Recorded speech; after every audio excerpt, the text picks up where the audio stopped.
I'm not saying no, I'm open to all possibilities at yun yung hinihingi ko din sa lahat na mga kasama sa oposisyon or independent bloc. Okay, reaction na nito si mag-react ako nito kay itong si Riza Hontiveros na may balak palang tatakbo to sa 2028. At ang kanyang tatakbuhan ay hindi ordinaryo hindi ordinaryo daw.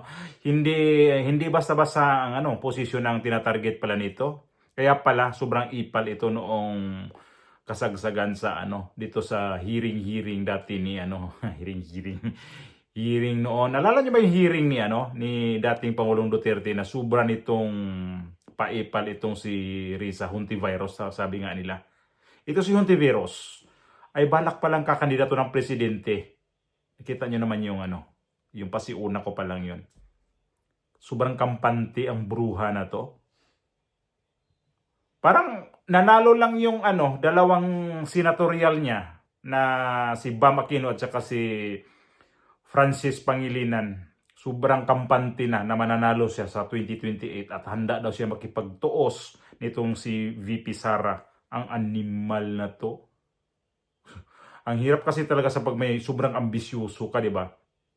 Maninira ka na lahat-lahat, tapos bandang, ito na, 2028, hindi pa, katatapos lang ng eleksyon. Ito ni problema sa Pilipinas kasi, sobra-sobra kasi eleksyon talaga sa atin eh.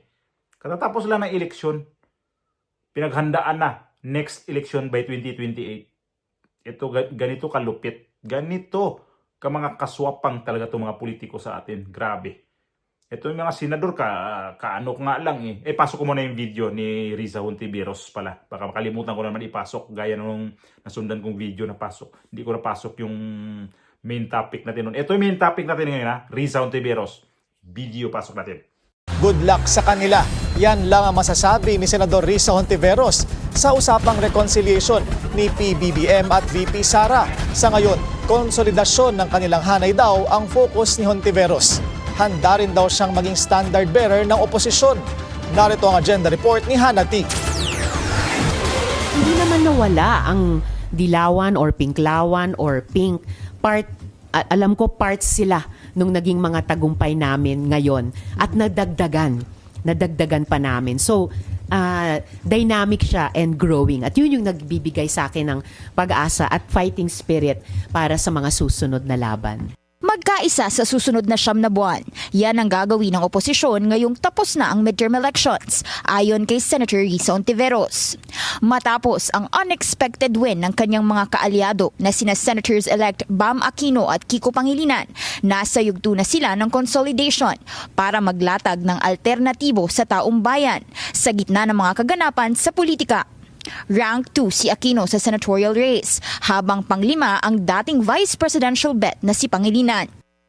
Pag-isahin talaga, hamigin, i-consolidate to a greater degree than we were able to do after 2022. Mag-consolidate kami kahit yung process of selection ng strongest possible slate namin sa 2028 na lalaban at mananalo, we can decide that somewhere up the road. Wala pa silang frontrunner sa 2028 presidential polls, pero bukas si Hontiveros sa pagiging standard bearer. I'm not saying no, I'm open to all possibilities at yun yung hinihingi ko din sa lahat na mga kasama sa oposisyon or independent bloc na maging bukas kami sa lahat ng possibilities. Tuloy-tuloy ang pag-uusap ni Hontiveros, Aquino at Pangilinan kung sila ang babandera sa minority o kung dapat bumuo ng independent bloc na mas malayang makakapaglatag ng mga panukala. Bakit ba 9 months? Ewan ko, baka dahil panahon ng pagbubuntis. So, magbuntis kami ng ganito and sa pagkatapos ng 9 na buwan, manganak kami ng isang mas malakas pa, mas consolidated at mas may potential na oposisyon. Sa nalalapit na impeachment trial ni VP Sara sa Hulyo, ani Hontiveros, kailangang matuloy ito dahil obligasyon daw ito ng Senado na ayon na rin sa konstitusyon. Sa ngayon, focused si Hontiveros sa kanyang trabaho bilang first-time senator judge kahit posibleng magsagupa sila ni VP Sara sa 2028 sakaling maakwit ang bise. Basta impeachment. Neutrality of a senator judge, judging on the basis of the evidence. At sa usapang pagkakaayos naman ni PBBM at ng pamilya Duterte, maikli lang ang komento ni Ontiveros. Good luck sa kanila. Mayroon pa siyang buntis-buntis. Sana nalaman, mabuntis. Mabuntis ka sana. Kasi banggit ka pa ng buntis-buntis. Anong pakialam namin sa buntis-buntis na pinagsasabi mo? Nanalo lang ng kanyang mga kalyadong dalawa. Itong si Bam Aquino at saka itong si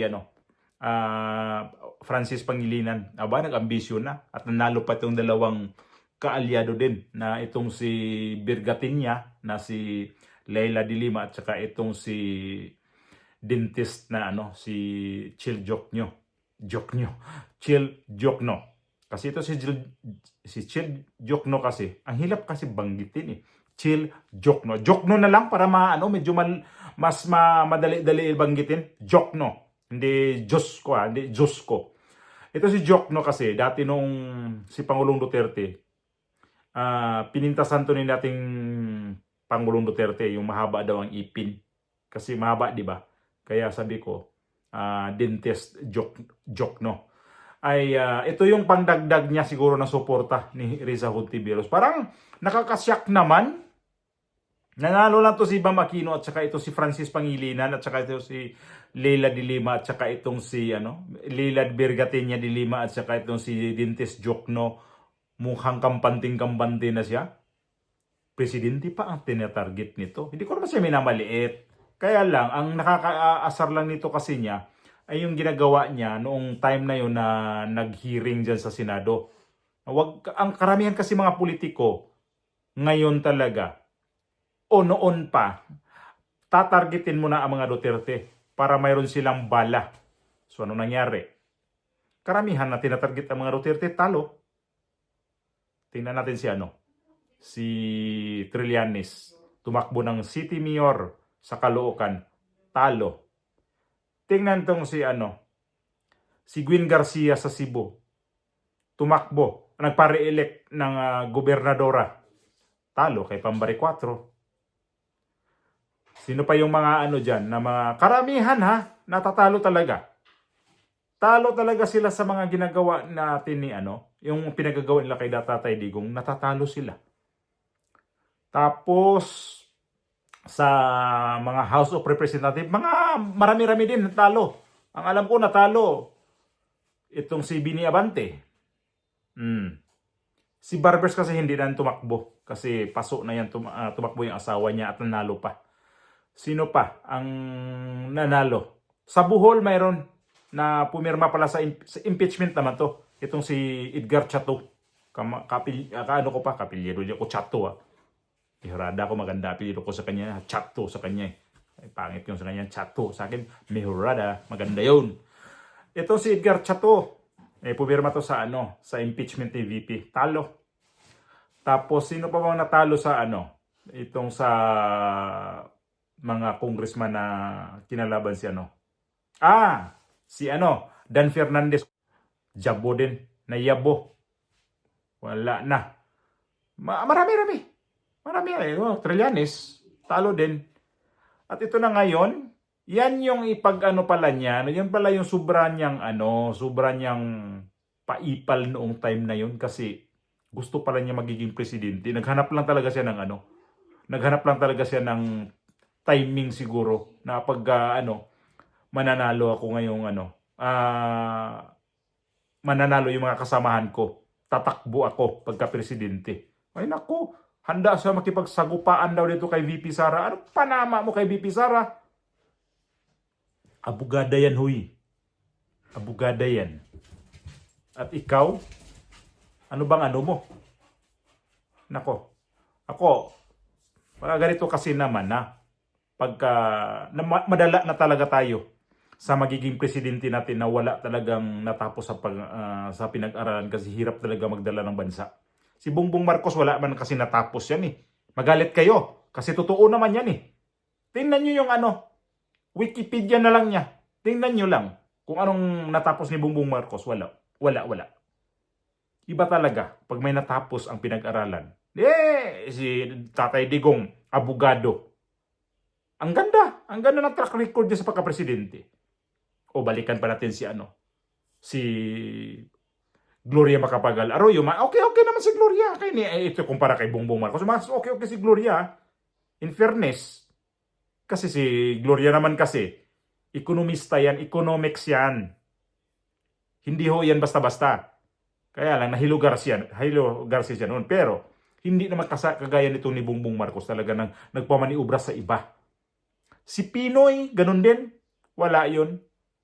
Ewan ko ano natapos ni Pinoy. Hindi ko natingnan kasi yung record din niya. Kaya, wala rin. Mama Sapano ba yun? Wala yun. Di niya nga niya pinapansin yun eh. Na dapat na may kaso siya dun eh. Tapos, sino pang ano dyan? Mga presidente natin ano. Si Ramos, okay si Ramos ha. In fairness naman si Ramos. Ano naman din yun, military, tapos engineer yata siya. Kung hindi ko nagkamali. Yata ha, hindi ko sure. Pero mayroong natapos ho yun. Si Irap, tingnan nyo si Irap. Wala din. Kasi wala nga eh. Tapos bumalik na naman tayo dito kay Risa Hontiveros. Anong mapapala sa Pilipinas? Galing sa lugmok na bansa, galing kay Bongbong Marcos, halimbawa mga presidente ito, paano kanya maihaon? Maihaon ba niya? Maihaon kaya niya ng maganda ang Pilipinas pag siya presidente? Wag na hoy. Dito na tayo sa may natapos talaga. Mayroong good quality, mamumuno talaga. VP Sara yung tinutukoy ko. Kaya yung mga yung nag-ambisyon dyan na mga kakandidato ng presidente, Tulfo, ay nako naman. Ay nako Tulfo. Magsama na lang kayo ng Hintoy virus kaya. Hinto virus? Ano ba yan? Ay, nako. Nako po. Nakakahiya naman to si Hinto virus eh. Kasi puro ngak-ngak lang naman ginagawa kasi nito.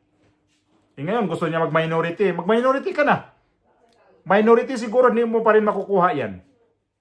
Kasi itong mga Duterte Black, pagka natalo sila kung sino imanok nila pagka Senate President, sila ang magiging minority. Ikaw, saan ka? Ibang faction ka sigurado. Wala ka. Risa Hontiveros. Mila ka lang.